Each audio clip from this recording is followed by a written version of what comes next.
ವಂದನೆಗಳನ್ನ ತಿಳಿಸುತ್ತಾ ಇವತ್ತು ಏನು ಬಿಜೆಪಿ ಮತ್ತು ಕಮ್ಯುನಿಸ್ಟ್ ನಾಯಕರು ಸುಬ್ಬಾರೆಡ್ಡಿ ಬಗ್ಗೆ ಕೆಟ್ಟದಾಗಿ ಮಾತಾಡಿರೋದಕ್ಕೆ ಇದೊಂದು ಸುಪ್ರೀಂ ಕೋರ್ಟ್ ತೀರ್ಪು ಗುಣಪಾಠ.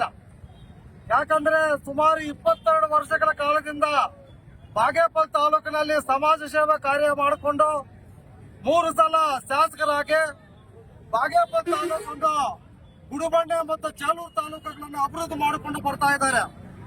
ಆದರೆ ಒಬ್ಬರು ಕಪಿಮುಷ್ಟಿಯಿಂದ ಕೋರ್ಟ್ಗೆ ಹಾಕಿ ಹೈಕೋರ್ಟ್ ಅಸಿಂಧು ಅಂತ ಮಾಡಿದ್ದಾರೆ.